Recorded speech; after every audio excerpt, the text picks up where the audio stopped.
अपनी ताकत का विकेंद्रीकरण करने में अब जुटा हुआ है। अलग अलग राज्यों में किसान महापंचायतें हो रही हैं और विधानसभा चुनावों के लिए भी किसान नेता बीजेपी के खिलाफ जमकर प्रचार कर रहे हैं। इन सबसे चिंता में आई बीजेपी पार्टी किसान सम्मेलन कर किसानों को साधने की कोशिश कर रही है, लेकिन अभी तक उसे सफलता हाथ नहीं लगी है। ऐसे में बड़ा सवाल खड़ा होता है कि किसान आंदोलन आखिर बीजेपी के काबू में क्यों नहीं आ रहा?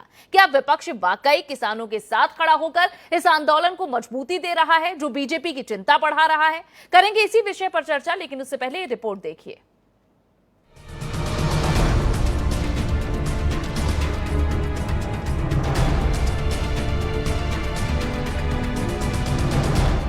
किसान अपनी समस्याओं को दिल्ली घेराव के दौरान उठाते रहे हैं, लेकिन अब फोकस बाकी देश के किसानों को एकजुट करने, उन्हें जागरूक करने और चुनावों में बीजेपी को सबक सिखाने पर है। लेकिन किसानों की महापंचायत का जवाब किसान सम्मेलन से देने का प्रयास करने वाली बीजेपी अभी तक कुछ खास हासिल नहीं कर पाई है। बीजेपी अपने बड़े बड़े नेताओं मंत्रियों को मैदान में उतारकर किसानों को समझाने का प्रयास कर रही है, लेकिन सफलता मिलती नजर नहीं आ रही। इसी कड़ी में रविवार को गोरखपुर में मुख्यमंत्री योगी आदित्यनाथ ने भी किसान सम्मेलन किया, जिसमें किसानों की आय दोगुनी करने की योजनाओं का जमकर बखान किया और विपक्ष पर बरगलाने का आरोप भी लगाया। जो इन लोगों की प्रवृत्ति रही है, मुनाफा स्वयं कमाएंगे और कर्ज के नीचे किसान को दबाएंगे, और वही गुमराह करने वाले तत्व आज किसान बंधुओं के कंधों पर बंदूक रख करके निशाना साधने का कार्य कर रहे हैं। कितना झूठ बोलते हैं लोग कि मंडियां बंद हो जाएंगी। मंडियां बंद नहीं होंगी, बल्कि मंडियां एक स्वस्थ प्रतिस्पर्धा के लिए खड़ी हो रही हैं। जून 2020 से अब तक एक भी मंडी नहीं बंद हुई, बल्कि जो मंडी चालू है उसको भी हम वन नेशन वन मार्केट की तर्ज पर ई नाम्स के साथ जोड़ने की कार्रवाई कर रहे हैं। सीएम योगी के विपक्ष पर हमलावर होने की एक ताजी वजह शुक्रवार को सपा अध्यक्ष अखिलेश यादव और आरएलडी उपाध्यक्ष जयंत चौधरी की महापंचायत भी है, जिसमें अखिलेश यादव ने किसानों को आंदोलित करने वाला भाषण दिया। करने आए थे, उन्हें कोई जानकारी नहीं थी शिलान्यास करना। भारतीय जनता पार्टी जानबूझ करके काम को डिले करते हैं, खराब करते हैं और काम अच्छा न हो उसके लिए काम करते हैं। और अब तो ये स्तर आ गया भारतीय जनता पार्टी का कि पटियां तोड़ करके शिलापट अपनी लगा रहे हैं। इससे बड़ा दुर्भाग्य कोई नहीं हो सकता। अखिलेश जी, क्या प्रचार में आप लोग पीछे रह जाते हैं भाजपा से? जी बताइए कि आप अपने हिसाब से बीजेपी की सरकार के 4 साल में कितना नंबर होता है? नंबर लायक ही सरकार नहीं है। अगर ये नंबर लायक हो सरकार तो बताइए, कोई परीक्षा लिखे बच्चा और पूरा खाली छोड़ के आ जाए तो क्या नंबर मिलेंगे? और मुझे तो आपसे बेहतर कौन जानेगा। सुना एक डिलीट हो गया ट्वीट, पहले तो नौकरी का डिलीट हुआ ट्वीट, फिर किसी एक न्यूज चैनल ने कोई सर्वे किया, पता लगा सर्वे इतनी रफ्तार से भागा कि उन्हें ट्वीट डिलीट करना पड़ा।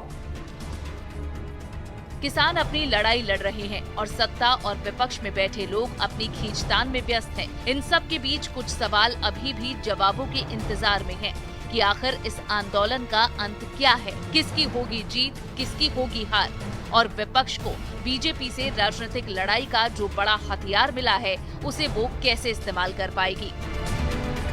Bureau report R9 TV.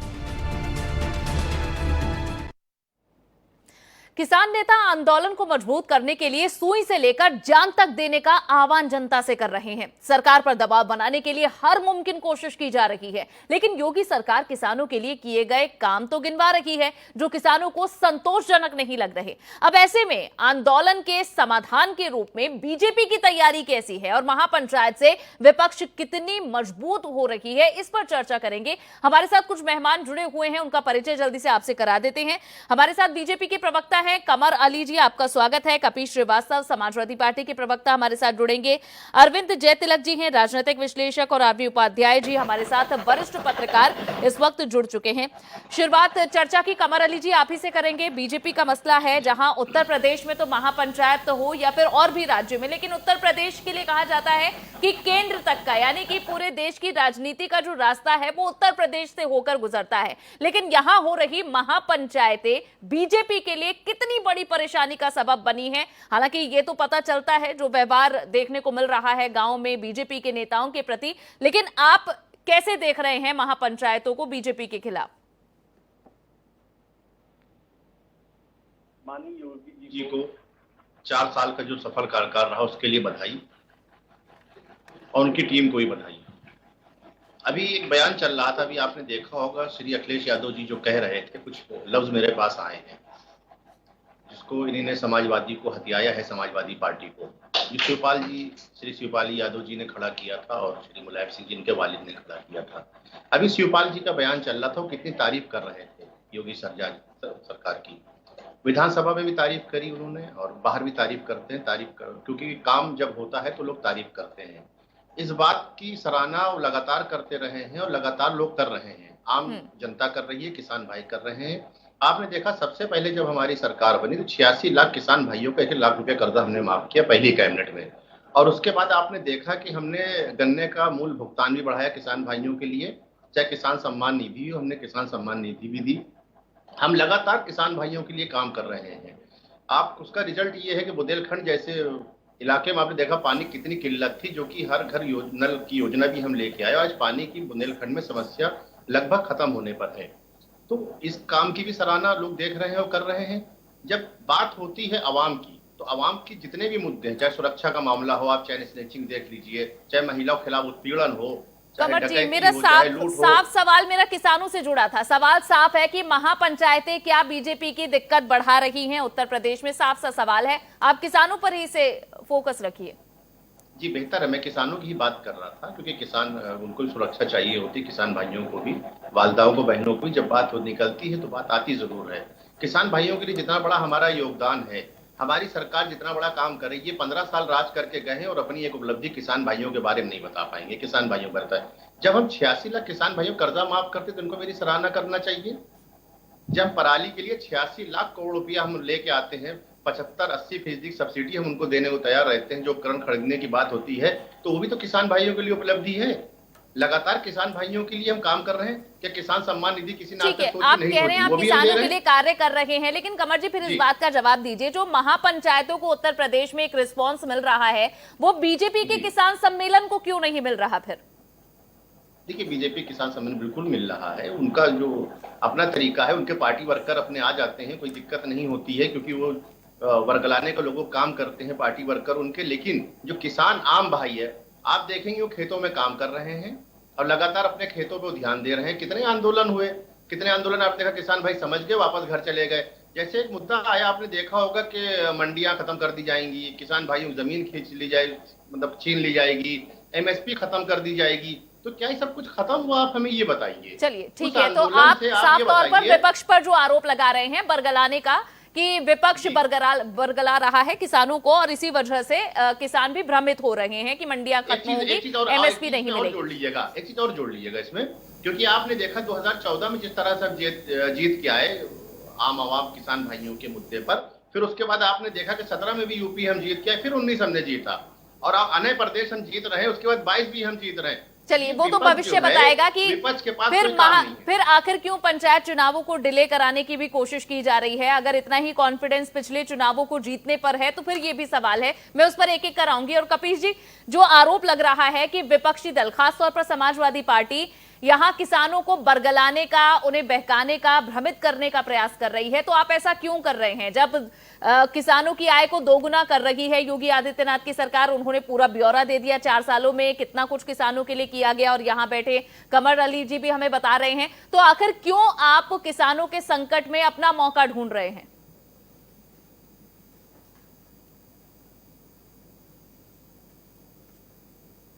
Modi ji, ये आवाम के द्वारा चुनी गई सरकार है, और बाकी जो सरकारें चली हैं 70 साल से, वो आवाम ने नहीं चुनी थी, उनको विदेश के लोगों ने चुना था और 15 साल लगातार मुतवातिर उनको काम करने के लिए दे दिया था, क्योंकि वो अपनी आवाम के विरुद्ध में काम करते हैं। किस तरह का तर्क दे रहे हैं आप? किसानों के अगर पक्ष में आपको अपनी दलीलें पेश करनी है कि हम क्यों और कैसे भड़का ले रहे हैं, पहले काम कर दीजिए, आप इस्तीफा दे दीजिए। आप अगर अपने देश के किसानों को समझा नहीं पा रहे हैं, और वो भी उन किसानों को जिन्होंने आपको 350 सीटें दी हैं केंद्र में जी, जिन्होंने आपको उत्तर प्रदेश में इतनी भारी बहुमत से सीटें दी, और आप उनका वोट लेने के बाद उनको नहीं समझा पा रहे, और हम उनका वोट ना लेने के बाद भी उनको भड़का ले रहे हैं, तो आपको सत्ता में बने रहने का कोई अधिकार नहीं। और आवाम के लिए आप इतना काम कर रहे हैं, तो ये किसान कौन है? ये खालिस्तानी, अफगानिस्तानी, पाकिस्तानी जिसको आपने कहा, जिससे आपने 11 बार की बातें की और नतीजा 0 निकला, और एक काल दूर का मतलब क्या? पंजाब, आप पश्चिम बंगाल का चुनाव लड़ रहे हैं और वो बेचारा बैठक तक किसान शहीद हो रहा है आपके देश में। वो आवाम नहीं है क्या? वो कौन है? वो भी तो आवाम है। तो अगर आवाम के लिए काम कर रहे हैं तो कम से कम लोकतंत्र के मंदिर से माननीय योगी आदित्यनाथ जी और मोदी जी को एक भी संवेदना के स्वर नहीं फूटे कि 300 लोग कैसे बैठ करके मर गए, और 4 महीने से लगातार मुतवातिर ये एक माने एशिया और पूरे विश्व का नया रिकॉर्ड है कि इतना लंबा आंदोलन किसी भी समय में किसी के साथ नहीं चला, और इतनी लापरवाह सरकार कभी नहीं रही कि उसके अपने नागरिक 300 शहादत कर गए और उन पर मुड़ करके नहीं देख रही है। ऐसी सरकार है। ठीक है कपिल जी, मेरा एक सवाल इसी से जुड़ा है। आपने संवेदना की बात की, अभी जो अखिलेश यादव और जयंत चौधरी जिस महापंचायत मथुरा की महापंचायत में थे, वहां पर अखिलेश यादव ये कहते हैं कि जहां भी हम महापंचायतों में जाते हैं हमें लाठी भेंट की जाती है, और हम ये समझते हैं कि इस लाठी का इस्तेमाल कहां और कैसे करना है। तो जो किसान आंदोलन अभी तक अहिंसा, संवेदना, इसके आधार पर चल रहा था, तो ऐसे बयान क्यों मंच से? इसका क्या मतलब है? कहां इस्तेमाल करेंगे लाठी को? अन्नू जी, आप तो पत्रकार हैं और बहुत ही योग्य और यशस्वी पत्रकार। मुहावरे में कही हुई चीजों को उस तरीके से नहीं लिया। जिसकी लाठी उसकी भैंस, इसका मतलब क्या होता है कि जिनके पास लाठी होती है उन्हीं के पास भैंस होती है? ये तो मतलब नहीं हुआ। लाठी एक लोकतंत्र की लाठी है जो वोटों से चलती है, और ये समय आ रहा है इनको जवाब देने के लिए। पंचायत चुनाव से घबरा करके ये क्यों भाग रहे हैं? गांव की सरकार खत्म होने से पहले चुनाव हो जाने चाहिए थे। तो उस समय कोरोना चल रहा था, और बिहार में कोरोना नहीं चल रहा था।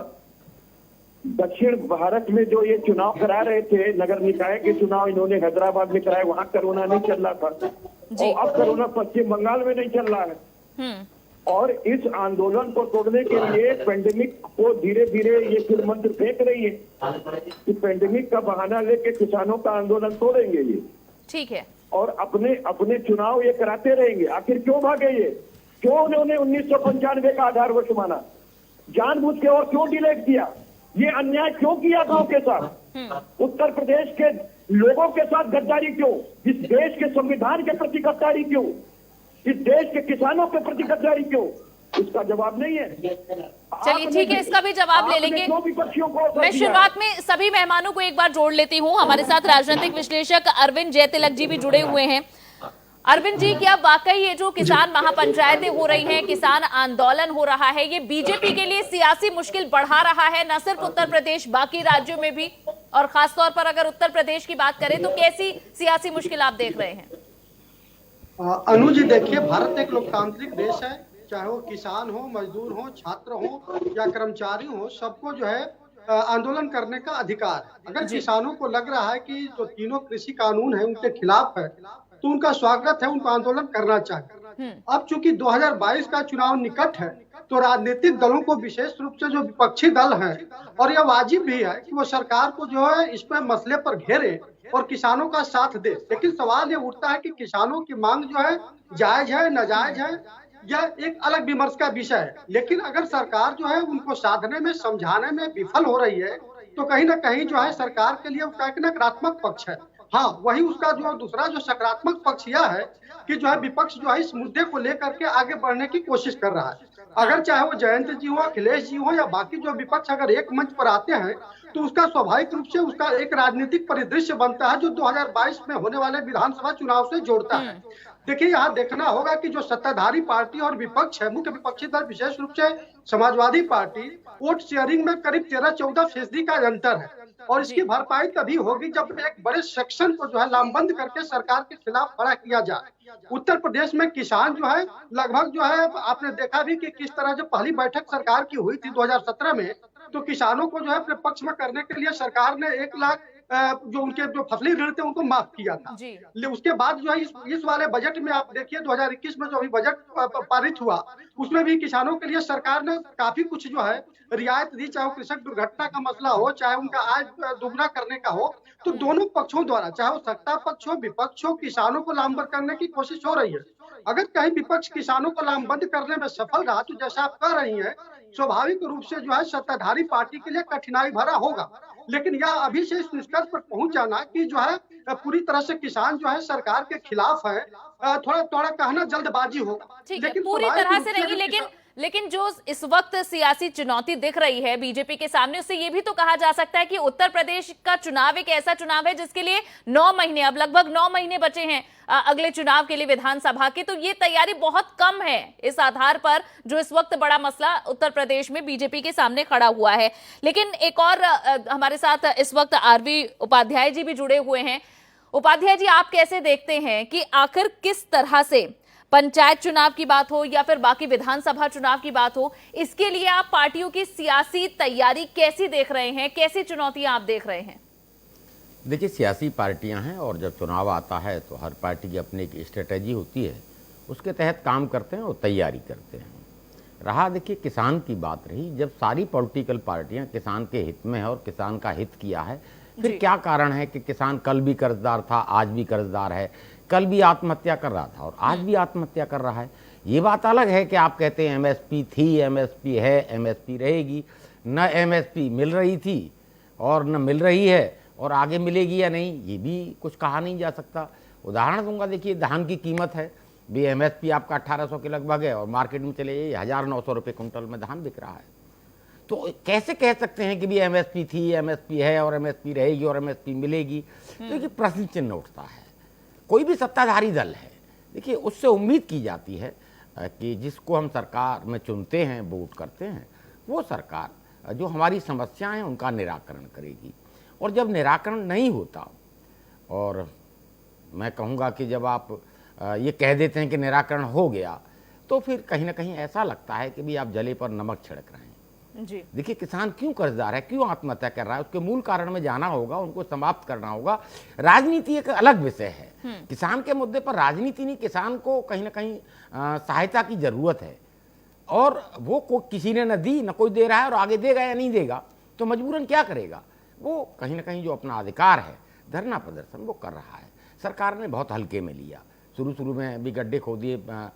जब मैं कहूँ पंजाब में अगर कुछ किसान बैठे थे रेलवे ट्रैक के ऊपर, तभी उनसे बात की जाती, उनके जो संदेह थे उनको दूर किया जाता। जो काम आज आप कर रहे हैं वो पहले कर लिया जाता। अगर कोई भी कानून आप ला रहे हैं, मेरे लिए कानून बना रहे हैं और मुझे विश्वास में नहीं लिया जा रहा, तो वो किस काम का कानून है? तो देखिए, कहीं ना कहीं किसानों को विश्वास में लिया जाना था, उनके साथ एक गहन विचार विमर्श करना चाहिए था और उनको बताना चाहिए था, वो नहीं कर पाई बीजेपी। जी, और जो आप कह रहे हैं, जो काम इस वक्त और जो तैयारी या फिर जिस तरह से आगे बढ़ रही है बीजेपी इस समय, वो शुरुआती दौर का कार्य था, जो कि अब आप लगभग 115 दिन आज पूरे हो चुके हैं किसान आंदोलन को, 115 दिनों के दौरान आप ये कर रहे हैं। लेकिन कमर अली जी, जो बात उपाध्याय जी ने भी कही कि आपने बहुत देरी कर दी और जो काम शुरुआत में करना चाहिए था वो इतने समय बाद आया। शुरुआत में जब किसान सड़कों पर उतर रहे थे तब कहा जा रहा था सरकार की तरफ से, और बीजेपी के कई नेता थे, मंत्री थे, वो कह रहे थे कि संसद में कानून बना है वहीं पर ही कोई परिवर्तन होगा, सड़क पर बैठकर या सड़क पर दबाव बनाकर कानून बदलते नहीं है। लेकिन अब आप देखिए कि उसी दबाव के चलते आपको खुद सड़कों पर आना पड़ा है, सम्मेलन करने पड़े हैं, किसानों के बीच जाने का प्रयास किया जा रहा है। तो अब संसद का सहारा आप लोग क्यों नहीं लेते? अब क्यों सड़कों पर जाते हैं फिर बीजेपी के नेता? बात किसान भाइयों के हित की शुरुआत की जब बात हो रही थी, हमारी सरकार ने करी। एक चीज और आपको बता दें, 84 करोड़ लोगों के लिए जो भोजन की व्यवस्था है, जो राशन कार्ड से लोग उपलब्ध हमारी सरकार कराती है उनको, वो 84 करोड़ जो 2 रुपए 3 रुपए आप जानती हैं उस पर रेट पे उनको सामान दिया जी पे मिलता रहा मुतवातिर। आप ये कहिए कि सारी सरकारें देती थी, हम भी दे रहे हैं, और वो आपका लाया हुआ कानून नहीं है, इसलिए दिग्भ्रमित मत कीजिए। और उसी के कारण 6% से ज्यादा, कुछ राज्यों में 14% तक MSP पे खरीदारी हुई है। देखिए फिर ये आप इस तरह से जानकारी देखिए, उसके बाद चालू कर दो, डिबेट खराब होगी। अगर मैं आपकी जानकारी बढ़ा देता हूं, फिर उसके बाद अपनी बात को आप रख दीजिएगा। 80 करोड़ के लिए जो लोग खरीदा जाता है राशन, MSP पे खरीदा जाता है। आपकी सरकारों में, जब कांग्रेस की सरकार थी हरियाणा में और पंजाब में, तो एक बोरा होता था, उस पर हरियाणा सरकार लिखा होता था। आप यहाँ के किसान भाइयों से नहीं खरीदते थे, वहां से उन सरकारों से आप खरीदते, तो उसमें गड़बड़ घोटाला आप करते थे। आपको जानकारी है इस बारे में? किसी से जानकार दुकानदार से पूछ लीजिएगा, किसी दुकानदार से पूछ लीजिएगा, आज भी हरियाणा में आपको ये जानकारी आपकी बढ़ जाएगी। उत्तर प्रदेश के किसानों की चीजें नहीं खरीदी जाती है। उत्तर प्रदेश का किसान अगर लेकर के जाता है तो वापस भेज दिया जाता है। ये सारे किसान नेता के लिए, और चूंकि इसमें कोई किसान नेता नहीं बैठा है, वरना आपको माकूल जवाब देगा। आप जो अपनी चोरी करते हैं उसको दूसरे को मत फैलाइए। और आपकी लाई हुई ये झूठ नहीं है जिसका लेकर के आप उड़ना उड़ते हैं। आपका लाया हुआ नरेगा नहीं है जिसका आप उड़ना उड़ते हैं। मोदी जी ने तो यही कहा था ना, आप नहीं बता पाएंगे, का स्मारक है, आप नहीं बता पाएंगे। आज 84 करोड़ जनता के लिए हम अनाज खरीदते हैं यूपी किसान भाइयों से। आपने कितने लोगों से खरीदा? MSP पे बताएंगे आप MSP पे नहीं बता पाएंगे। MSP पे आपने खरीदा नहीं है। आपने कांग्रेस की सरकारों से, पंजाब हरियाणा सरकारों से आपने अनाज को खरीदा। ठीक है, उन किसान भाइयों को आप जवाब दे सकते हैं जिन किसान भाइयों के साथ आपने विश्वासघात किया। आप जिनके लिए चुन के आए, जिनके लिए आप चुन के आए, उत्तर प्रदेश के बुंदेलखंड में आपको याद ठीक है कपिल जी, कंवर जी एक एक कर बोलेंगे। घास की रोटी खाते थे किसान भाई, यही चैनलों में चला है, यही चैनलों में चला। किसान भाई जो थे घास की रोटी खाते थे। लेकिन कंवर जी, ये तो आपकी सरकार के दौरान भी हुआ है। तमिलनाडु के किसान, साउथ के किसान आकर चूहे खा रहे हैं अपना ध्यान आकर्षण कराने के लिए। और आप घास की रोटी भी नहीं देना चाहते, आप उनको बॉर्डर से बचा के मार रहे हैं। आप किसान की हत्या कर रहे हैं। जवाब दे पाएंगे उत्तर प्रदेश की जनता को? नहीं दे पाएंगे। इस आवाम को नहीं। आप सच्चाई को रोकेंगे, आप चीखेंगे, चिल्लाएंगे, वही आपके राष्ट्रीय अध्यक्ष करते हैं श्री अखिलेश यादव जी। उसके परिवार उत्तेजना में आके पत्रकारों को कभी मारेंगे, क्या वो हिंदू नहीं है? देंगे, क्या वो कभी चचा को धक्का दे देंगे, कभी कार्यकर्ता को दे देंगे, कभी पत्रकारों को दे देंगे। उत्तेजना नहीं कपिल जी, उत्तेजना नहीं, सवाल का जवाब होता है, तर्क होता है। ऐसे डिबेट नहीं होती है। ना आपके राष्ट्रीय अध्यक्ष पे तरीका है, ना आप पे तरीका है। आप तरीका को सीखिए। आप हमें एक बात का जवाब खाली दे दीजिए। 84 करोड़ जो आवाम के लिए खरीद रहे हैं अनाज, आप हमें ये बता सकते हैं कि हिंदुस्तान की कितनी आबादी है? क्या बता सकते हैं? नहीं बता सकते हैं आप नहीं बता पाएंगे कपिल जी। आप ठीक है, मैं आपको यहाँ बस कंवर जी, कपिल जी एक एक कर आपके पास आएंगे और भी हमारे साथ मेहमान हैं। अरविंद जी, मेरा सवाल आपसे है। आप उनसे पूछिए। अरविंद जी से मेरा एक सवाल है। कपिल जी और कंवर जी आप रुकिएगा। अरविंद जी, मेरा सवाल ये है कि अभी हाल ही में उत्तर प्रदेश की सरकार ने 4 साल पूरे किए और उस दौरान मुख्यमंत्री जो उपलब्धियां बता रहे थे, खास तौर पर किसानों को लेकर कि किसानों के लिए उनकी सरकार ने क्या कुछ किया है, ये कितनी तर्कसंगत बातें लगती हैं? एक किसान जहां पर आंदोलन कर रहे हैं एक देश के अंदर, उत्तर प्रदेश का अगर हाल बताएं और वहां की जो सियासी एक ज्योग्राफी है अगर उसको भी समझें, तो उसमें यूपी जाट बेल्ट में 90 सीटें आती हैं और 19 जिले हैं जिसमें ये फैली हुई हैं। तकरीबन 17% जाट वोट बैंक है जो प्रभावित करती हैं। तो ऐसे राज्य में किसान परेशान है, जगह जगह महापंचायतें होती हैं तो हजारों लाखों लोग वहां पर जुड़ जाते हैं और उसी दौरान मुख्यमंत्री अपनी 4 साल की उपलब्धियां जब बताते हैं तो एक लंबी सूची देते हैं कि किसानों के लिए क्या कुछ किया है। तो क्या ये विरोधाभास है? अपना काम या अपनी बात नहीं समझा पा रही है राज्य सरकार? क्या इस तरह से इसे देखें? देखिए अनुज जी, आपके सारे सवालों को कई परिप्रेक्ष्य में समझना होगा। देखिए, आजादी के करीब 7 दशक से अधिक हो गए और इसके बावजूद भी अगर उत्तर प्रदेश की ही हम बात करें तो यहाँ 44% जो किसान है कर्जदार है। यानी 100 में 44 किसान जो है बुरी तरह से कर्ज में डूबे हुए। तो इसके लिए किसी एक राजनीतिक दल को जिम्मेदार नहीं ठहराया जा सकता। इसमें उत्तर प्रदेश में शासन करने वाली चाहे कांग्रेस हो, चाहे सपा हो, बसपा हो या मिलीजुली या भाजपा हो, या इसके लिए सभी जो जिम्मेदार है। दूसरी महत्वपूर्ण बात कि उत्तर प्रदेश का तुलना जो है विशेष रूप से, जैसे हम लोग पूर्वांचल को अलग कर लें फिर आपके जो है पश्चिमी जो उत्तर प्रदेश को अलग कर ले तो बड़ा अंतर हो जाता है कृषि कार्यों में, या जो जोत का आकार है। अगर आप उत्तर प्रदेश के पूर्वी हिस्से में चली जाएंगी तो वहां पे 0.3 हेक्टेयर जो है जोत का आकार है, जबकि पश्चिमी उत्तर प्रदेश में 0.7 है। तो उस आधार पे जो है राजनीतिक गोलबंदी भी थोड़ी अलग अलग होती है। पूर्वांचल में किसानों को गोलबंद करना बड़ा कठिन होता है, जबकि जो है पश्चिमी उत्तर प्रदेश में चूंकि वो हरियाणा से भी लगा हुआ है, राजस्थान से भी लगा हुआ है, तो हाँ राजनीतिक चेतना जो है किसानों में कुछ अधिक है, तो स्वाभाविक रूप से जो है उनको जो है साधने की अधिक कोशिश होती है। आप इस पूरे घटनाक्रम को जो किसानों का आंदोलन चल रहा है उसको उठा करके देखिए कि पूर्वी उत्तर प्रदेश में उस ढंग से आंदोलन जोर नहीं पकड़ पाया। उसका कारण यह है कि यहाँ पर जो है किसानों के पास जमीन कम है। उन्हें लगता है कि पहले भी 6% से अधिक जो है एमएसपी पर खरीदारी नहीं होती थी, और जो नए कृषि कानून है उससे भी कोई वो अंतर पड़ने वाला नहीं है। तो उत्तर प्रदेश के में जो राजनीतिक जो खेमाबंदी है, लामबंदी है किसानों को लेकर, तो इसके अपने अलग अलग मायने हैं। दूसरी महत्वपूर्ण बात की देखिए, चूंकि उत्तर प्रदेश में 2022 में चुनाव होने जा रहा है, तो स्वाभाविक रूप से जो है उसमें जो सरकार है, जो उसकी 4 साल की जो उपलब्धियां हैं, चाहे उस पर जो अलग विमर्श हो सकता है कि कितना सही है गलत है, वो तो गिनाएंगे। लेकिन हाँ सवाल यह भी उठेगा कि अगर इस संदर्भ में अगर सब कुछ बहुत अच्छा है तो फिर किसान जो है आंदोलन क्यों कर रहे हैं, किसान जो है शहीद क्यों हो रहे हैं। बिल्कुल यही सवाल है कि आखिर अगर इतना कुछ किसानों के लिए किया गया है तो क्यों आखिर सरकार किसानों को साथ नहीं पा रही है। उत्तर प्रदेश की ही बात करें, कहां समस्या है। एक ब्रेक के लिए रुकेंगे और उसी समस्या के समाधान पर आगे चर्चा होगी।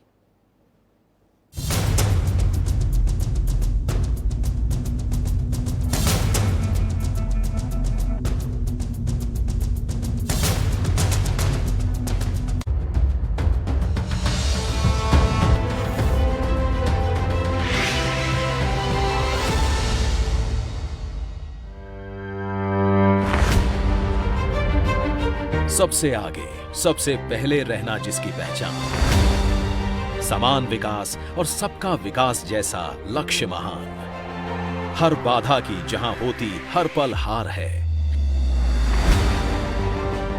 जहां सेवा का संकल्प हर सोच का आधार है, वही हरियाणा आज एक और संकल्प पूरा करने की दिशा में अपना एक और कदम बढ़ा रहा है।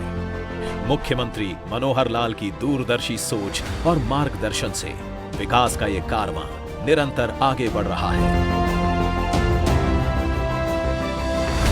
हरियाणा सरकार अंत्योदय की भावना के साथ कार्य कर रही है ताकि पंक्ति में खड़े अंतिम व्यक्ति तक योजनाओं का लाभ अवश्य पहुंचे, हर चेहरे पर संतोष की मुस्कान खिले। इस कड़ी में एक ही दिन में हुआ 1411 करोड़ रुपए से अधिक की लागत से 163 परियोजनाओं का उद्घाटन और शिलान्यास। हरियाणा के सभी 22 जिलों में कई परियोजनाओं का अनुपम उपहार। इनमें शामिल हैं सड़क निर्माण, स्वास्थ्य केंद्र और अस्पताल, स्टेडियम, ITI, महिला कॉलेज, पेयजल की सुविधा, पशु अस्पताल, सिंचाई और बिजली जैसी परियोजनाएं जो आधारभूत विकास को एक नए स्तर पर लेकर जाएंगी। विकास की योजनाओं से उल्लास, उमंग और उत्सव के रंगों से खिल रहा है हरियाणा, क्योंकि ये है उज्जवल, उन्नत, उत्कृष्ट हरियाणा।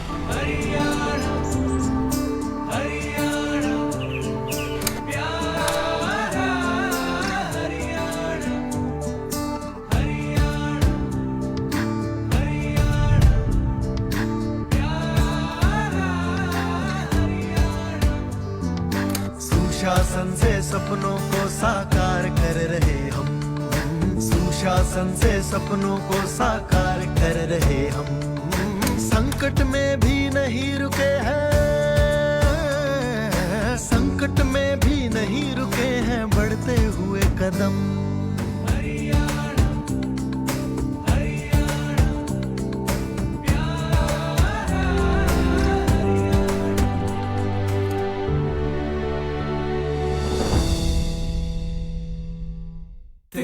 तिनके में जो दिल की सुनते हैं वो शिखर पे रहते हैं। शिखर पान मसाला। घर में आएगी खुशियां जब दूध की नदियां बहे, अपने पशुओं को दीजिए सेहत से भरपूर मिल्कोमोर पशु आहार। जब पशुओं को मिलेगा मिल्कोमोर पशु आहार तो दूध बहेगा, मुनाफा बढ़ेगा। मिल्कोमोर पशु आहार।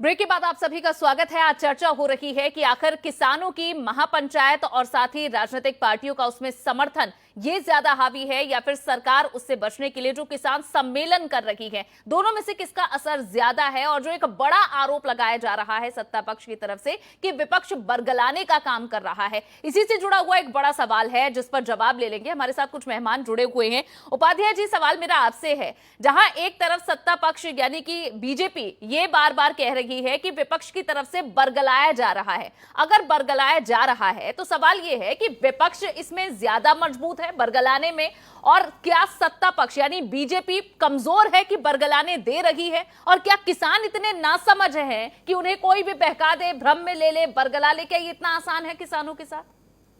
देखिए, उतना आसान नहीं है। किसान और किसान के बच्चे अब पढ़ लिख गए हैं और मीडिया है, सारी चीजें पब्लिक डोमेन में आ जाती हैं, तो कुछ छिपाया भी नहीं जा सकता। ये बात अलग है कि इलेक्शन के टाइम में किसान किसान नहीं रहता, वो जाति पर, धर्म पर, संप्रदाय पर बंट जाता है और उसी का फायदा आप देखेंगे कि भी जो राजनीतिक दल हैं वो उठाते रहे हैं। अदरवाइज आप देखेंगे वेतन आयोग है, चुनाव आयोग है, किसान का कोई आयोग है? आजादी के इतने साल बाद भी इस देश में किसान के लिए कोई किसान आयोग तक नहीं है। आप मिनिमम वेजेज की बात करते हैं कि भी कम से कम भी किसान के लिए भी तो कोई मिनिमम वेजेज या कोई कानून होना चाहिए कि वो एश्योर्ड हो। वो उसे यही नहीं पता कि मैं जो मेहनत कर रहा हूँ उसकी मजदूरी मिनिमम वेज छोड़िए, मिलेगी या नहीं मिलेगी, मैंने जो पैसा लगाया है वो वापस मुझे मिलेगा या नहीं मिलेगा। और ये जो स्थितियां हैं यही उसे कर्ज में डुबोती हैं और यही उसे आत्महत्या के लिए मजबूर करती हैं। जो कल भी वही थी, आज भी वही है। अब कहते हैं विश्वास वाली बात। देखिए, माननीय योगी जी को मैं सुन रहा था, वो कह रहे हैं कि नहीं एमएसपी सरकार देगी। भी कहां से, जब मिल ही नहीं रही आज, और आप कहने कि नहीं भाई हम देंगे, भी देंगे कि आज तो मिल नहीं रही ना। मैंने धान का उदाहरण दिया कि वो 1800 से 1000 रुपए कुंटल में अवेलेबल है, तो कहीं है। और वैसे भी ये तो आंकड़े हैं, भी 7-8% से ज्यादा एमएसपी में खरीद नहीं होती है। तो आप कैसे कह सकते हैं कि भाई जो एमएसपी है वो हम देंगे? तो वो किसान को देखिए विश्वास नहीं हो पा रहा, और किसान को विश्वास में लेना बहुत जरूरी है। देखिए, दोनों तरफ वार्तालाप की जरूरत है। ये नहीं कह सकते भी कृषि में बदलाव की जरूरत नहीं, जरूरत है, कृषि में रिफॉर्म की जरूरत है। ये दर्शक भी समझ रहे हैं और किसान नहीं समझ रहा तो उसे भी समझना चाहिए। वहां पूंजी निवेश की जरूरत है। अगर पूंजी निवेश नहीं होगा तो कृषि के हालात नहीं बदलेंगे। जो खाद्य प्रसंस्करण इकाई है, जो फूड प्रोसेसिंग यूनिट है, वो कैसे लगेंगी? कौन लगाएगा? मेरे पास 5 बीघा या 4 बीघा जमीन है, तो मैं फैक्ट्री नहीं लगा सकता कि इसमें आलू से चिप्स बनाए जा सके, टोमेटो का टोमेटो केचप बनाया जा सके, जिससे सड़क पर फसल न फेंकनी पड़े। देखिए, कोई भी जो प्रोडक्ट है अगर उसके बाई प्रोडक्ट बनेंगे तो वो देखिए किसान के फायदे में होंगे और किसान के हित में हो। किसान कर, अब क्या है कि कटोरा हर एक कोई दे देता है। मैं देख रहा हूँ हर कोई कहता है हमने कर्ज माफ कर दिया।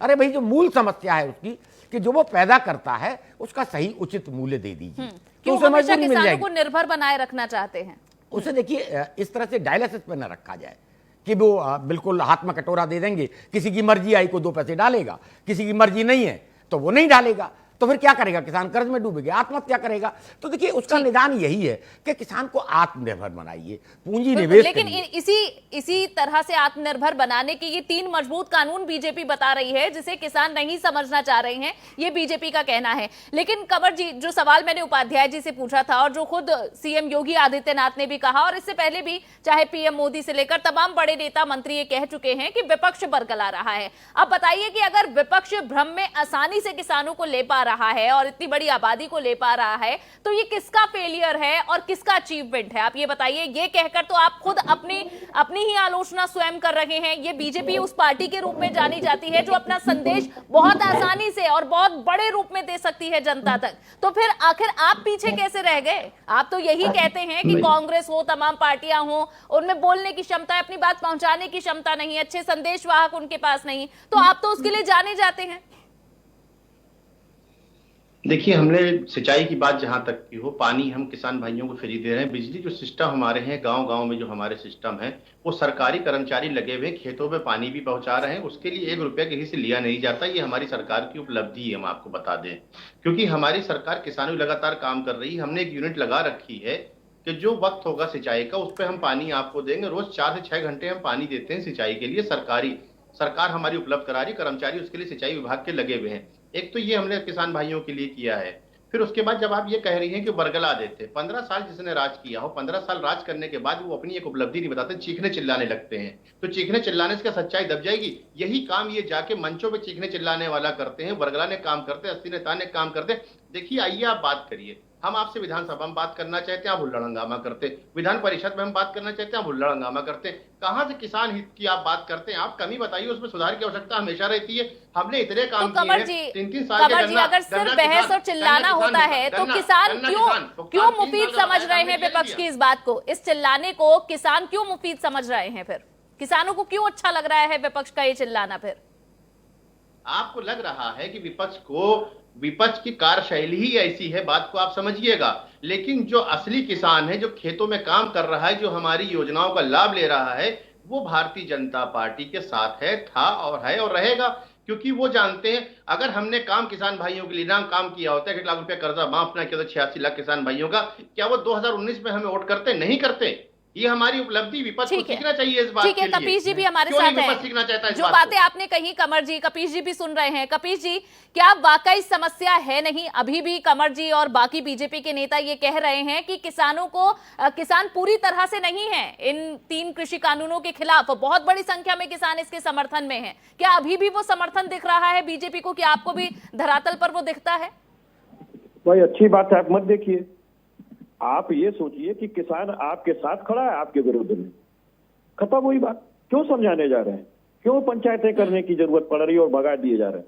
मैं एक बात कहना चाहता हूं कि देखिए, बहुत सीधी सी बात यह है अनु सिंह जी, किसान जो मांगता है वो ये देते नहीं।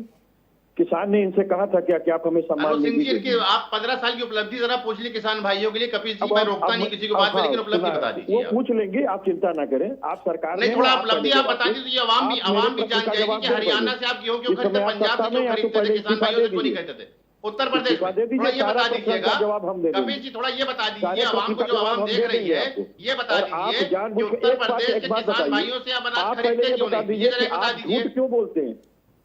1-1 लाख रुपया कर्जा 86 लाख किसान भाइयों का माफ करके गए। आपने कर्जदारी क्यों बनाया, थोड़ा ये भी बता दीजिएगा। 3 साल का गन्ना किसानों का भुगतान था, वो भी हमने दिया है, वो भी जरा बता दीजिए। कपीश जी, थोड़ा आराम हो जाएगी देखने वालों को, और हमारे माननीय देखने वालों को आराम हो जाएगी थोड़ा सा ना। आपकी योजना को बता दीजिए। एक बार कपीश जी को सुन लेते हैं। बना के पूछता हूँ, नहीं, थोड़ा सा बता दीजिए कपीश जी, थोड़ा हमारा ज्ञान बढ़ा दीजिए। जो आवाम देख रही है, थोड़ा उसका भी ज्ञान बढ़ा दीजिए ना कि योगी जी ने किस काल का कर्जा माफ किया है। भाई, 3 सालों का गन्ना किसानों का हमने भुगतान जो हैगा हमने पूरा किया। उनका जो आप 3 साल छोड़ के गए थे, जो मदरसा शिक्षक होते हैं, जो उस्ताद होते हैं, जिनका वोट बैंक हासिल करते हैं मुसलमानों का, भारतीय जनता पार्टी का दिखा के उन शिक्षकों को 3 साल का हमने कर्जा, तनख्वाहें वो हमने दी है।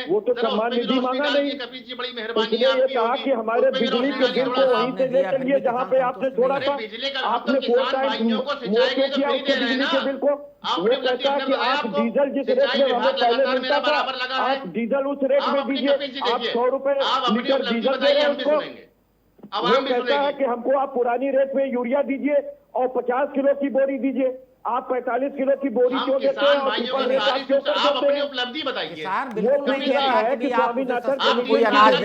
ठीक है, उपाध्याय जी का भी एक सवाल है। कमर जी, एक उपाध्याय जी का भी सवाल है। वो कहता है कि कपीश जी, वो भी ले लेते हैं एक सवाल। उपाध्याय जी, आप कुछ कह रहे हैं? कमर जी, हमने किसानों के लिए देखिए, आप कहते हैं गन्ना किसानों का भुगतान किया, फिर भी किसान संतुष्ट क्यों नहीं है? बैठी हुई है सड़क। और दूसरा, आप कहते हैं किसानों को बरगलाते हैं, तो इन किसानों को इलेक्शन के समय क्यों नहीं बरगला पाते हैं? किसान ने आपको वोट किया, अगर ये बरगला पाते तो ये वोट लेते, ये नहीं बरगला पाए, ऐसा नहीं है। आप देखिए, किसान का दर्द महसूस करिए। जी उपाध्याय जी, आपने सवाल किया तो बहुत आराम से सुनिएगा इस बात को आप जी। हमने 17 में उनको फैसिलिटी ना दी होती, 3 साल का गन्ना किसान का भुगतान ना किया होता, 1 लाख रुपया कर्जा माफ किया, वो किसान भाई हमारे साथ 19 में ना खड़ा होता। इस बात पे आप गौर करेंगे? वही किसान भाई, वही अन्नदाता ने हमें चुना, जैसे 17 में चुना था, फिर उसने हमें 19 में चुना। अब क्या बदलाव आ गया? क्यों सड़क पे है वो? ये सवाल का जवाब आपको मिल गया, आगे आप पूछिए, मैं आपको बताता हूँ। आप देखिए, दूसरा कहते हैं कि वो उत्तर प्रदेश का किसान, वो हिमाचल का किसान, वो पंजाब का किसान। अरे किसान इस देश का अन्नदाता, इस देश का किसान, उस किसान को क्यों बांटते हैं? करिए, कोई दिक्कत नहीं है। और लेकिन क्यों कोसते? कपिल जी, आखिर उनको भी तो आवाम नहीं बनाया, आवाम तो आपको बनाती है, बाकी को क्या बनाते हैं? नहीं, बाकी को हैवान नहीं, अपनी उपलब्धि सरकार की बताइए। आपकी सरकार की उपलब्धि है कि बुंदेलखंड में किसान भाई जो अन्नदाता था वो घास की रोटी खाता था, ये तो बताइए, थोड़ा उपलब्धि अपनी बताइए आप जरा सा। ये तो बताना चाहिए, जिक्र करना चाहिए, चैनल दिखाते थे सोसाइटी, और आप खिलाते थे, जो आत्मदान लोग करते थे उसका मतलब कितना बहुत है हमें, आप ये भी तो बताइए हमें। आप अंग्रेजों के दलाल खिलाते थे राणा प्रताप को, जो आत्मदान हर मजहब में गुनाह माना जाता है। आप ये बताइए कि आपके राज्य में सबसे ज्यादा आत्महत्या क्यों हुई? अंबानी के पक्ष में कानून लेके आएंगे। कपीस जी, आप जब सरकार में थे तब किसान आत्महत्या नहीं कर रहा था, तब किसान कर्ज में नहीं डूबा हुआ था। ठीक है, ईस्ट इंडिया कंपनी की और रिलायंस कंपनी की कर रहे हैं। आप भी तो बात करिए, दलाली वही चल रही है जो अंग्रेजों के समय में चल रही थी। अनिल अंबानी को राज्यसभा किसने भेजा था? अनिल अंबानी को राज्यसभा ईस्ट इंडिया कंपनी की जगह रिलायंस कंपनी की अनिल अंबानी को राज्यसभा किसने भेजा था? बताइए तो। अनिल अंबानी को राज्यसभा किसने भेजा था ना? पहले आप अंग्रेजों से राज चौधरी की उपाधि लेते थे, जो जमींदारी करते थे जी, वो जवाब मिलेगा आपको। और आप सारी दलाली उन्हीं से खाते थे, अंग्रेजों से। वो आदत तो गई नहीं। अरे भाई जवाब तो दीजिए। अब वो अंग्रेज काले हो गए, अंबानी है जानी। कपिल जी जवाब दीजिए, जब रिलायंस की आप बात करेंगे। अब आप उनसे खा रहे हैं। अंबानी को राज्यसभा किसने भेजा? वही काम अब आप अडानी अंबानी के कर रहे हैं कंपनी। चलिए, आप एक दूसरे से सवाल पूछेंगे, लेकिन ये सवाल वो नहीं है जिनका जवाब, बिल्कुल उपाध्याय जी, ये सवाल वो नहीं है जिनका जवाब जनता सुनना चाहती है। और यही बात कि आप किसने अनिल अंबानी को राज्यसभा भेजा या फिर किसने क्या किया, दिक्कत यही से शुरू होती है। परेशानी है किसान की, लेकिन आप किसान की परेशानी यहाँ से शुरू होती है। ठीक है, ठीक है, कमल जी, कमल जी, आपस यहाँ रोकूंगी। ये गलत है। देखिए, कोई भी पॉलिटिकल पार्टी सत्ता में रहती है, किसानों के प्रति व्यवहार अलग होता है, और जैसे ही विपक्ष में आती है तो वो किसानों की आवाज बन जाती है। न किसान का पहले वाला होता है, न आज वाला होता है। हम अपनी सरकार की उपलब्धि बता रहे हैं। ठीक है, ठीक है। अब मेरा सवाल उपाध्याय जी से है, बस मैं आप दोनों को रोकूंगी, वरना आप एक दूसरे को यूं ही काटते रहेंगे। कपिल जी, कमल जी, रुकिएगा बस। उपाध्याय जी, मेरा सवाल ये है, उपाध्याय जी, मेरा सवाल ये है, जयंत चौधरी ने महापंचायत में कहा कि सरकार को सबक सिखाया जाएगा। युवा और किसान ही ऐसे हैं जो इस सरकार का, बीजेपी का अहंकार तोड़ेंगे। यहां बात है रोजगार की, जो युवा इस वक्त बेरोजगार हैं उनकी, और किसानों की। ये दो बड़े ऐसे मजबूत धड़े हैं जो इस वक्त बहुत बड़ी संख्या में आंदोलन कर रहे हैं। क्या वाकई सरकारी नौकरी दी है? क्या वाकई ये जो युवाओं का और किसानों का जो एक मेल है, क्या ये एक बड़ी चोट पहुंचा सकता है? देखिए, बिल्कुल इसमें दो राय नहीं है अन्नू, लेकिन जैसा कहते हैं कि भाई सबक सिखाया जाएगा, मैं कहता हूं जब जयंत चौधरी सत्ता में थे, वो तो बहुत सारी सरकारों में रहे हैं, तब किसानों का कितना भला किया, वो क्यों नहीं बताते हैं? अच्छा होता कि वो बताते कि भाई हमने इस तरह से किया और इस तरह से करेंगे। यानी रोड मैप कोई नहीं बता रहा है, सब कह रहे हैं कि हमने भला किया। क्या भला किया? किसान को भी पता हो, जो दर्शक हैं वो भी समझें, तो कहीं ना कहीं प्रश्न सबके ऊपर। ये बात अलग है कि जब विपक्ष में होते हैं तो सबको किसान याद आता है। माननीय सुषमा स्वराज जी का बयान देखिए, वो संसद में, शायद हमारे दर्शकों को और जो हमारे मित्र हैं पॉलिटिकल पार्टी के बैठे हैं, वो कहती थी ये बिचौलिया भगवान है, ऑल टाइम पेटीएम है किसान का। अब वो पेटीएम कैसे खराब हो गया कि भाई नहीं, बिचौलियों को अलग भगाओ, बिचौलियों हटाने सब जगह से हटा दीजिए। भाई पेट्रोल है डायरेक्ट दीजिए, डीजल है डायरेक्ट दीजिए, सब चीज डायरेक्ट कर दीजिए, वो नहीं है। तो किसान कहीं ना कहीं इतने लंबे समय से, आजादी के बाद भी, अभी स्वामीनाथन आयोग की रिपोर्ट किसी ने ईमानदारी से लागू नहीं की। ये बात अलग है कि सब कहते हैं। तो देखिए, सत्ता में जब आप होते हैं तब आपकी भाषा अलग होती है, जब विपक्ष में होते हैं तब आप किसानों के मसीहा होते हैं। कोई भी पॉलिटिकल पार्टी है, चाहे वो सपा है, बसपा है, चाहे वो कांग्रेस है, लेकिन सत्ता जब मिल जाती है काश, तब इतनी चिंता किसानों की अगर पॉलिटिकल पार्टियों को होने लगे तो किसान की हालात शायद बहुत दशा बदल जाए किसानों की। अरविंद जी भी हमारे साथ बने हुए हैं। अरविंद जी, जो एक सवाल है जो शुरुआत से था और अभी तक जुड़ा हुआ है, किसान आंदोलन से जुड़ा हुआ और इन 3 कृषि कानूनों से जुड़ा हुआ, पहला सवाल यह है कि कानून बहुत अच्छे हैं, किसान समझ नहीं रहे और विपक्ष भ्रमित कर रहा है। यह सवाल तब से लेकर अभी तक है। एक बीजेपी ने एक और ये बात छेड़ी थी कि ये सभी किसान नहीं है जो नाखुश हैं 3 कानूनों से, बल्कि बहुत बड़ी संख्या में हमें समर्थन दे रहे हैं कि आप इन 3 कानूनों को लेकर आए, इससे किसानों का भला होगा। आखिर इन 2 चीजों को क्या बीजेपी समझ नहीं पा रही है, या वाकई ये धरातल पर हैं और शायद ये हम नहीं देख पा रहे, या फिर ये वाकई मौजूद है और हमें समझने की जरूरत है? क्या असलियत आप देखते हैं? अनुज देखिए, हर एक राजनीतिक दल का अपना एक रणनीतिक जो है चौसर होता है और वो कोशिश करती है कोई भी सियासी दल की वो हमारे अनुकूल है कि प्रतिकूल है। हो सकता है कि भारतीय जनता ठीक है अरविंद जी, आपने कहा कि ये हो सकता है उनकी कोई स्ट्रैटेजी हो, लेकिन अगर इसका कोई सियासी नुकसान हो रहा है तो उसके बाद तो इसे बदला जाएगा, लेकिन 3.5 महीने के बाद भी यही। बिल्कुल आप सही करें। देखिए, अब भारतीय जनता पार्टी क्या सोच रही है यह तो वही जाने, लेकिन स्वाभाविक रूप से अगर ये किसानों का आंदोलन जो है खत्म नहीं हो पा रहा है या सरकार किसानों को समझाने में विफल है, तो इसके जो है क्या नतीजे निकलेंगे अभी कुछ कहना थोड़ा जल्दबाजी होगा। हाँ। लेकिन यहाँ ध्यान रखना होगा कि जो किसान संगठन है ये भी कहीं ना कहीं जो है राजनीतिक खूंटे से बंधे हुए हैं, और इसमें जो है वो आपने देखा भी कि जो किसान का नेतृत्व करने वाले हैं जो उत्तर प्रदेश के टिकैत साहब, वह जो है कई बार जो है चुनाव लड़ भी चुके हैं, तो उनकी जो है राजनीतिक निष्ठा है आज की तारीख में वो कहाँ है, किस तरह है, इस पर भी विमर्श जो है होता रहा है। और दूसरी महत्वपूर्ण बात की देखिए, जो है कानून में परिवर्तन होता रहता है, कोई आवश्यक नहीं कि जो कानून जो 70 साल से चला रहा है उसमें परिवर्तन न हो। मैं आपको एक उदाहरण बताता हूँ, जब इंदिरा गांधी जो है बैंकों का राष्ट्रीयकरण कर रही थी तो सारे विपक्षी दल उस समय कह रहे थे कि सरकार जो है इन बैंकों पर कब्जा करना चाहती है, इसलिए जो है इनका जो है राष्ट्रीयकरण कर रही है। आज की तारीख में देखिए नैरेटिव बदल गया। आज जब सरकार जो है सरकारी चीजों का निजीकरण कर रही है तो विपक्ष जो है पूरी तरह से कह रहा है कि सरकार जो इसको बेच रही है। तो देखिए सत्ता मिलने के बाद जो सियासत का सलीका होता है वो पूरी तरह से बदल जाता है, और जो विमर्श के जो दायरे हैं उसमें भी जो है उसकी जो परिभाषाएं होती है बदलती रहती है। तो यह कहना मुश्किल है कि भारतीय जनता पार्टी इस चीज को समझ रही है नहीं समझ रही है। इसका कितना राजनीतिक लाभ होगा कितना नुकसान होगा यह तो 2022 का विधानसभा चुनाव बताएगा।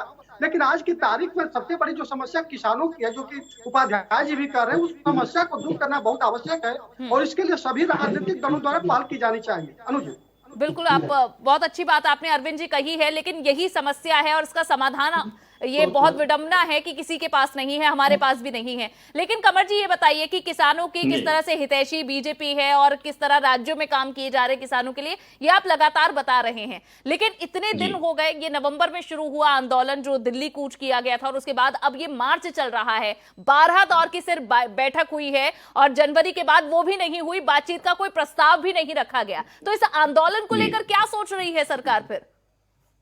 देखिए अनु सिंह जी, जैसे ही आंदोलन चालू हुआ था हमारी सरकार ने फौरन जो था जो भी किसान नेता थे उनसे वार्ता करना चालू कर दी थी। जो 12 बार वार्ता चली है हमने उनसे 12 बार सुझाव मांगे हैं कि आप ये बताइए किसान भाइयों के हित के लिए अगर आप सुझाव दे सकते हैं तो हमारी सरकार उसको स्वीकार करने के तैयार है। तो उन्होंने कहा हम ट्रैक्टर रैली करेंगे। उसके बाद पूरा हिंदुस्तान शर्मसार हुआ जिस तरह से ट्रैक्टर रैली का किया गया लाल किले पे। आपने देखने वाली बात है, क्योंकि जो किसान अन्नदाता थे वाकई में धरना प्रदर्शन कर उनको माननीय प्रधानमंत्री जी की, गृह मंत्री जी की, कृषि मंत्री जी की बात समझ में आई, वो लोग अपने घर वापस चले गए। लेकिन आपने देखा कि एक धड़ा रुक गया, कुछ राजनीतिक दल थे उन्होंने उसको रोका। देखिए राजनीतिक दल जो है देश की सुरक्षा के साथ भी खिलवाड़ करते हैं, कानून भी तोड़वाते हैं, जबकि किसान भाइयों की हमने बात को माना, ट्रैक्टर रैली की इजाजत दी। यही विपक्ष कह रहा था कि ट्रैक्टर रैली की इजाजत क्यों देते, लेकिन कानून को अपने हाथ में कुछ लोगों ने लिया। अन्नदाता कल भी अन्नदाता थे, आज भी है अन्नदाता, हमारी सरकार की 25 मार्च को एक बार फिर भारत बंद है। 25 मार्च को फिर से भारत बंद है। बैठक करते हुए उसकी देखिए हिंदुस्तान में पॉलिटिकल पार्टियां हैं, बात को समझिएगा। हिंदुस्तान में पॉलिटिकल पार्टियां हैं, उनको अपनी बात को रखने का हक है, लोकतंत्र है, यहाँ अपनी अपनी बात सब रख सकते हैं। हमने भी धरने प्रदर्शन किए। ठीक है, तो आप ये कह रहे हैं आपने किसानों से बात की, लेकिन विपक्षी दल नहीं चाहते कि आंदोलन बंद हो। ठीक है, मैं थोड़ा समय कम है, जायज है धरना या नहीं है, उनकी मांग जायज है या नहीं है, वो परेशान है या नहीं, मर्यादा में रह के किए थे, मर्यादा में रह के करना चाहिए। जब हम मर्यादा में रह के कर रहे थे कि डीजल पेट्रोल गैस को लेके जब हम ये कह रहे थे कि आप मार्केट के हवाले ना करिए, आपने मार्केट के हवाले किया तीनों चीजों को। उसके बाद आप संसद में कानून बना के गए, तो कौन ये बेच के गया हिंदुस्तान को? ये तो बताने की मेहरबानी करें। आज हम आज की तारीख में हमारी सरकार तो कह रही है कि जनता के इसमें कानूनी बदलाव नहीं होता, कमर जी लाने का प्रयास करेंगे। देखिए हमारी सरकार, चलिए ठीक है, अब थोड़ा समय कम है। कपीश जी, मेरा सवाल आपसे ये है, जो बात कमर अली जी ने कही, कपिल जी, मेरा सवाल ये है कि आखिर किसानों को न्याय या फिर आखिर उनकी कैसे मांगे मानी जाएगी? इसे भला तो सिर्फ राजनीतिक दलों का होता दिख रहा है। एक अंधेरे की तरफ बढ़ रहा है इस वक्त ये आंदोलन, जिसका समाधान कोई 2024 बताता है, 2022 में एक ठोकर लगेगी। तो तब तक क्या किसान इसी तरह भटकता रहेगा? और जो बात कमर जी भी कह रहे हैं कि ये आंदोलन तो खत्म हो जाता बातचीत से, लेकिन कुछ राजनीतिक दल खत्म नहीं होने देना चाहते। कपीश जी, देखिए, बहुत सीधी सी बात है। हम तो ये कह रहे हैं कि आप दूसरे राजनीतिक दलों को आप मौका क्यों दे रहे हैं?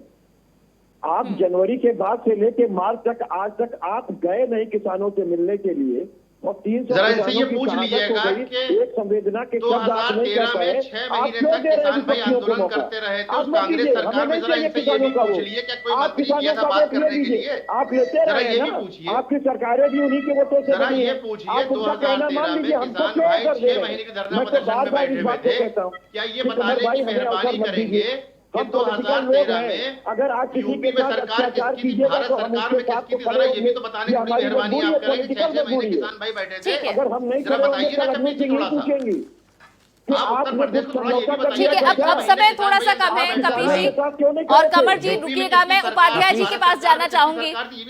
उपाध्याय जी, ये किस तरफ आंदोलन, किसानों की समस्या, ये 3 कृषि कानून किस तरफ बढ़ रहे हैं? बहुत सारे शुरुआत में समाधान आए थे, सुप्रीम कोर्ट की एक कमेटी भी आई थी जो कि रायशुमारी का काम करने वाली थी, बैठकें भी हो रही थी सरकार के बीच में, किसानों के बीच में, लेकिन अब कहां जा रहा है ये आंदोलन?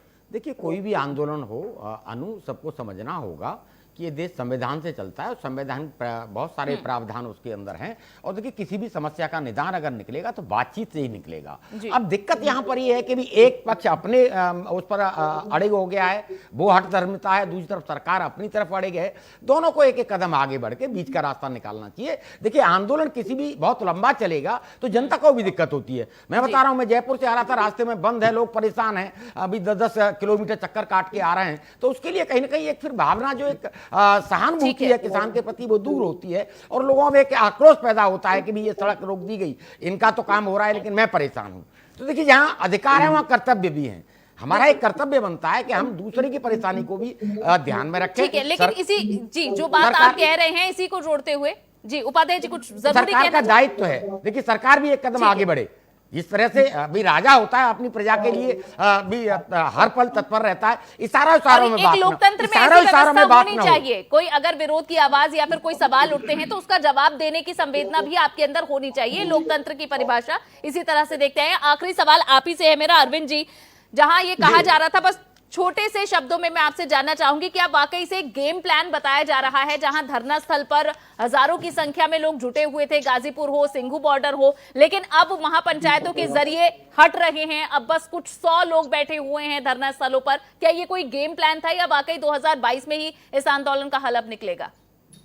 देखिए, जो आंदोलन है इसका परिणाम अनु जी क्या होगा, हमें तो ये लगता है कि अंधेरे कमरे में काली बिल्ली को ढूंढने जैसा है। लेकिन मैं आशावादी हूँ, गुफा में अंधेरा चाहे जितना हो, किनारे पर रोशनी जरूर होती है। मुझे लगता है कि देर से देर कहीं ना कहीं जो है इस आंदोलन के जो नेता हैं, जो उनकी मांग है वो पूरा हो या ना हो, लेकिन जो भारत के राजनीतिक दल हैं, चाहे वो सत्ता में हो चाहे विपक्ष में हो, उनको कहीं ना कहीं जो किसानों की जो मूलभूत समस्याएं हैं उनका निराकरण तो करना ही होगा। समस्या से किसी को मतलब नहीं है, हर पॉलिटिकल पार्टी को अपने राजनीतिक फायदे से मतलब है। अगर किसान की समस्या का समाधान करने के लिए तत्पर, बिल्कुल, तो अब तक समाधान हो चुका होता उपाध्याय जी। जी बहुत बहुत शुक्रिया, समय बस इतना ही था। अरविंद जी उपाध्याय जी, कपीश जी और कमर अली जी, आप भी जुड़े, बहुत बहुत शुक्रिया। तो सवाल यही है कि आखिर इसका अंत या फिर किस तरह से इस आंदोलन को न्याय मिलेगा और किसकी जीत किसकी हार इस आंदोलन में अभी तक तय हो रही है। क्या वाकई जो चुनाव हैं वो हार जीत तय करेंगे या फिर एक जो न्याय होना चाहिए था इस आंदोलन के साथ वो होगा? फिलहाल के लिए बस इतना ही। नमस्कार।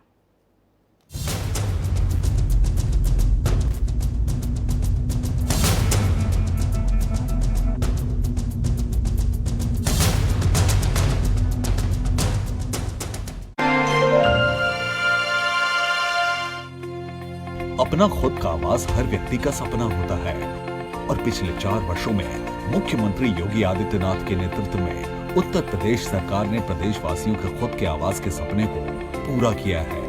उत्तर प्रदेश में 40 लाख से अधिक आवास प्रधानमंत्री आवास योजना के अंतर्गत स्वीकृत हुए हैं, जो आज तक किसी भी सरकार में सबसे अधिक है। और साथ ही प्रधानमंत्री आवास योजना ग्रामीण के तहत उत्तर प्रदेश को सर्वाधिक 9 पुरस्कार प्राप्त हुए हैं। मुख्यमंत्री आवास योजना ग्रामीण के अंतर्गत 76,000 से अधिक परिवारों को स्वयं का आवास मिल चुका है। मुझे प्रसन्नता है कि मुख्यमंत्री आवास योजना में 76,000 परिवार अब तक आवास से वंचित थे और इतने परिवारों के जीवन में व्यापक